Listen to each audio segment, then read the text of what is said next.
রব বলে আমি চাই না আমার বান্দা জাহান্নামে যাক, আমি চাই না আমার বান্দা জাহান্নামে যাক। ও পৃথিবীর মানুষ, তোরা কি মায়ের ভালোবাসা দেখিসনি?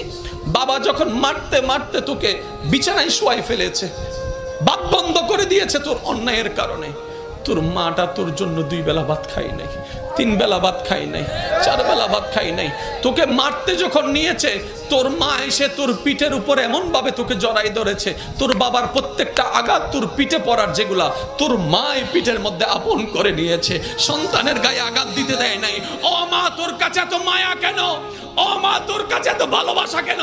মা উত্তর দেয়, আমি পেটে রেখেছি 10 মাস, আমি পেটে রেখেছি 10 মাস, রাতকে দিন মনে হয় নাই, দিনকে রাত মনে হয় নাই, কষ্টের পর কষ্ট করেছি, আমার বমির উদ্বেগ হয়েছে, বমি হয় নাই, বমির উদ্বেগ হয়েছে, সেই কষ্টটা আমি সন্তান তোর চেহারার দিকে তাকিয়ে সহ্য করে নিয়েছি, খাবারের স্বাদ চলে গিয়েছে তারপরও মেনে নিয়েছি, আমি ডান কাত হতে পারি নাই, বাম কাত হতে পারি নাই, তারপরও আমি কষ্ট সহ্য করে নিয়েছি, আমি প্রস্রাব পায়খানা করতে পারি নাই তুই পেটে থাকার পরে, বড় হওয়ার পরে, কারণ তুই আমার সন্তান, তোর জন্য আমি সেটা মেনে নিয়েছি। শেষ পর্যায়ে জানিস রে বাবা, এমন পর্যন্ত হয়েছে তুই বাঁচবি না হয় আমি বাঁচবো, ডাক্তার বলে 2 জন থেকে যে কোনো একজনকে বাঁচা যাবে। আমি মা সেই দিন বলেছিলাম, ডাক্তার রে আমার বাঁচার দরকার নাই, আমার সোনার মানিককে বাঁচাও, আমার সোনার মানিককে বাঁচাও, আমার কলিজার দনকে বাঁচাও, আমার সন্তানকে বাঁচাও। ডাক্তার বলে, ও মা তুমি বাঁচলে তো আজও সন্তান আসবে, তুমি বাঁচলে তো অনেক সন্তান আসবে। মা উত্তরে বলেছিল, ডাক্তার মশাই আমি তো সূর্য দেখেছি, আমি তো চন্দ্র দেখেছি, আমি তো আকাশ দেখেছি, আমি তো বাতাস দেখেছি,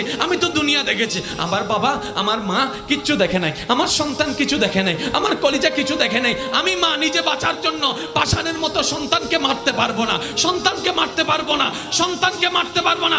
রব বলে, ওই মায়ের তুলনায় 1000 গুণ আমি রব তোকে ভালোবাসি। আল্লাহু আকবার।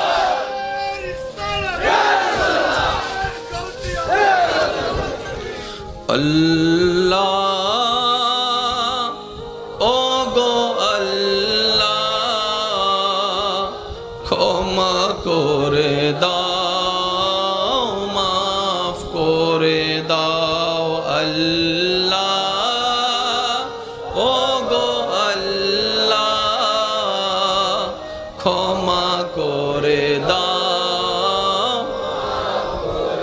একটু অন্তরের ভালোবাসা নিয়ে ডাকটা দেন না, আল্লাহ ও গো আল্লাহ,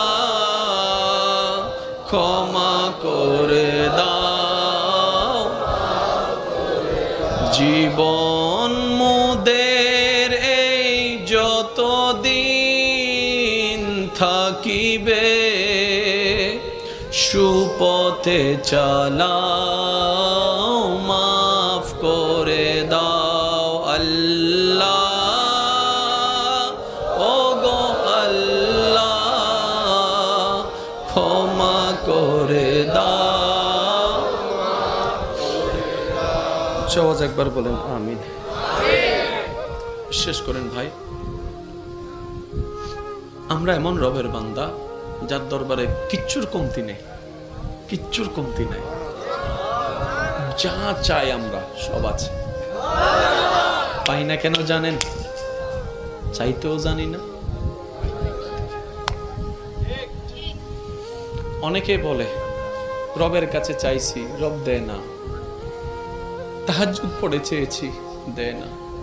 আমি শ্রদ্ধার সাথে বলি, না পাওয়া নিয়ে আক্ষেপ দেখানোর আগে এটা নিয়ে অন্তত একটু শুকরিয়া আদায় করো না ভাইয়া, এটা নিয়ে একটু শুকরিয়া আদায় করো না বোন।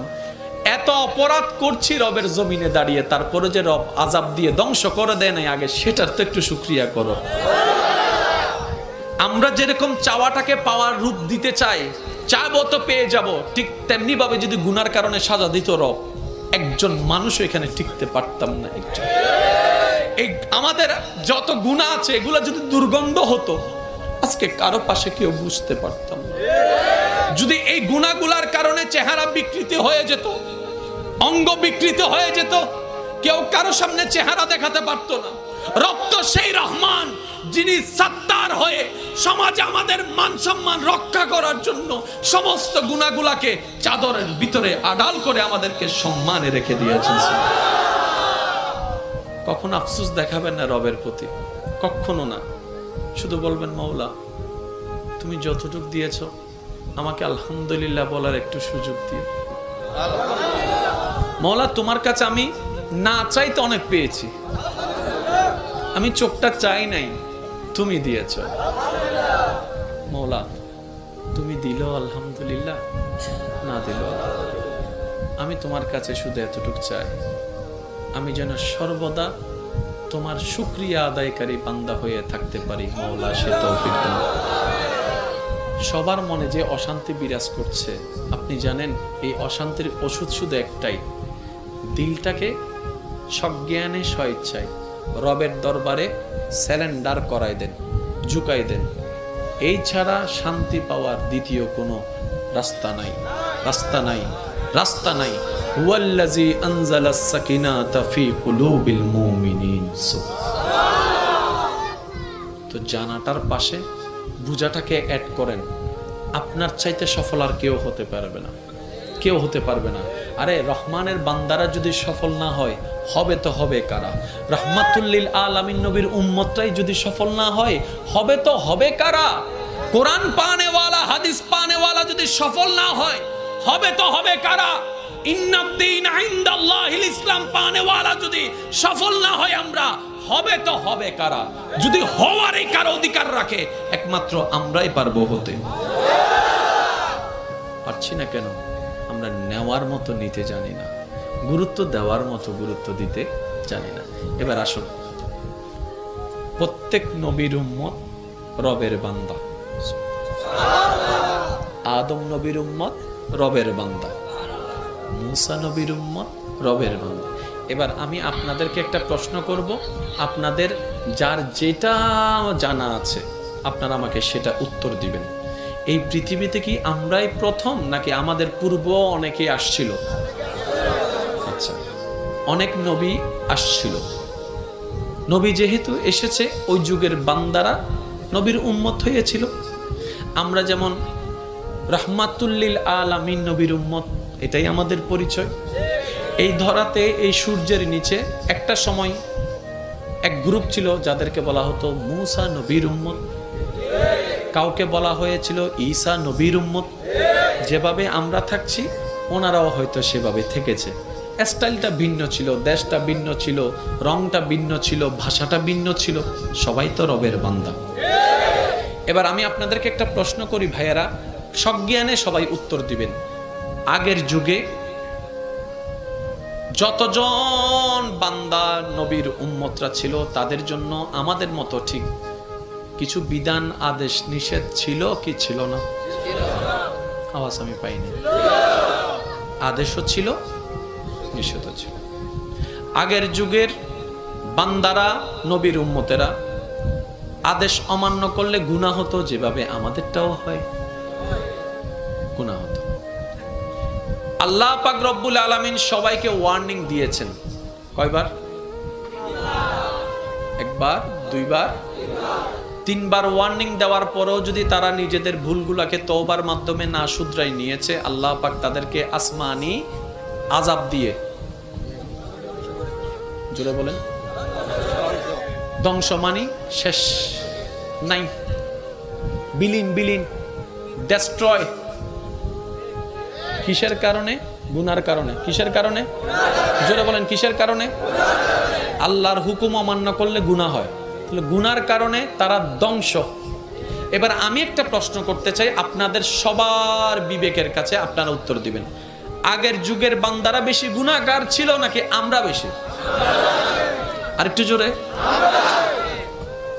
তো আমরা শেষ হলাম না যে? আরেকটু জোরে। হয় না, হয় না, আরেকটু জোরে।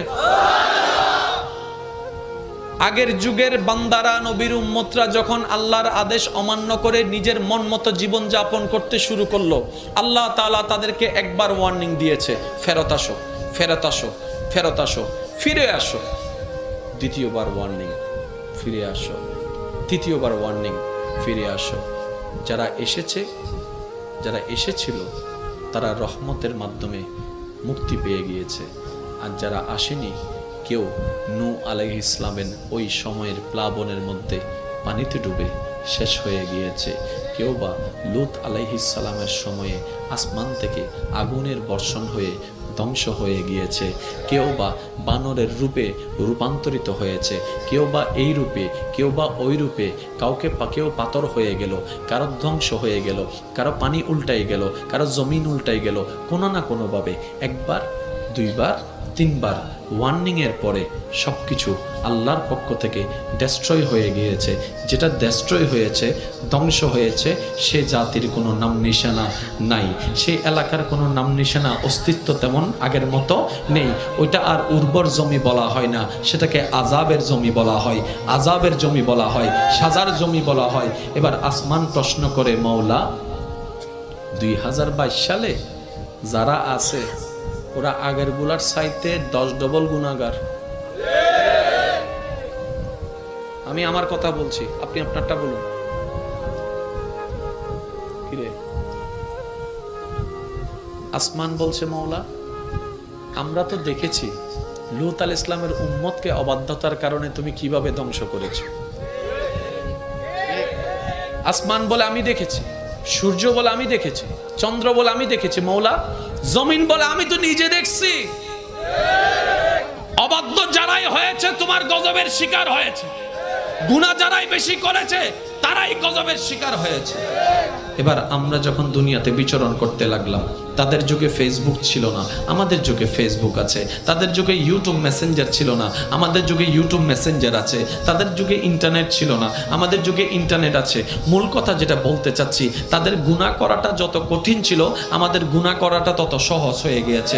সহজ হয়ে গিয়েছে। হাঁটতে গুনাহ, বসতে গুনাহ, শুইতে গুনাহ, যাইতে গুনাহ, ঘরে গুনাহ, বাইরে গুনাহ, বন্ধুদের ভিতর গুনাহ, ভাই বোনের ভিতরে গুনাহ, বন্ধু বন্ধু গুনাহ, ভাই ভাইয়ে গুনাহ, এমন গুনাহ তেমন গুনাহ, টিভিতে গুনাহ, মিডিয়ায় গুনাহ, মোবাইলে গুনাহ, এখানে গুনাহ, সেখানে গুনাহ, চার দোকানে গুনাহ, চার দোকানের মধ্যেও গুনাহ, চা খাইতে গেছি সেখানেও গুনাহ, গুনায় গুনায় আমাদের ভরপুর। এবার আসমান বলে, ও মাওলা তারা তো গুনাহ করতেই আছে, গুনাহ করতেই আছে, তুমি আযাব দিচ্ছ না কেন? জমিন বলে, মাওলা তারা বড় পাপী, তাদেরকে আযাব দিয়ে ধ্বংস করে দাও। সূর্য বলে, মাওলা তুমি আযাব দিচ্ছ না কেন? চন্দ্র বলে, মাওলা তুমি আযাব দিচ্ছ না কেন? সুবহানাল্লাহ জোরে বলেন না। চন্দ্র বলে, মাওলা তুমি আযাব দিচ্ছ না কেন?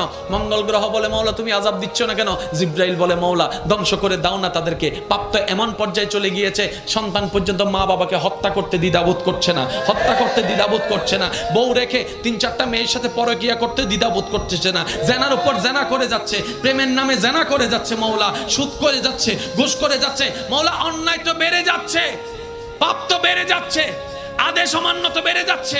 ও মাওলা আগের যুগের বান্দাদেরকে, নবীর উম্মতদেরকে তুমি আযাব দিয়েছো, সাজা দিয়েছো, তাদেরকে দিচ্ছ না কেন? তাদেরকে দিচ্ছ না কেন? আসমানের প্রশ্ন, জমিনের প্রশ্ন, সূর্যের প্রশ্ন, চন্দ্রের প্রশ্ন, জিব্রাইলের প্রশ্ন, ইসরাফিলের প্রশ্ন, মিকাইলের প্রশ্ন, আজরাইলের প্রশ্ন, জমিনের প্রশ্ন, সাগরের প্রশ্ন, পানির প্রশ্ন, হাওয়ার প্রশ্ন, মেঘের প্রশ্ন। এবার রব্বে করিম বলে, শুনো শুনো তোমাদের কথা সত্য।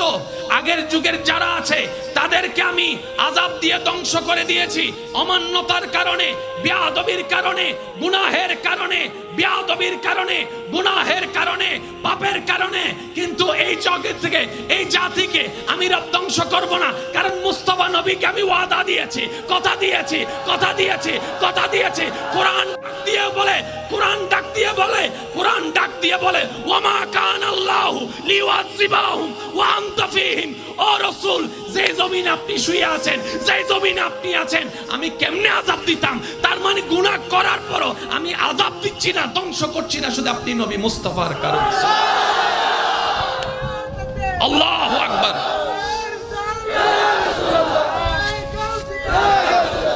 উচ্চ আওয়াজ একবার বলেন না সুবহানাল্লাহ। তাহলে আপনি আমি এত অন্যায় করার কারণও আল্লাহর গজব থেকে যে বেঁচে আছি, সেটাও নবী রাহমাতুল লিল আলামিনের কারণে।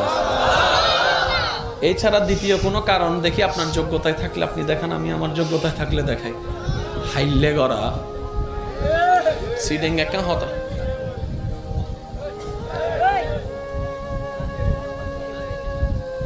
কি হতা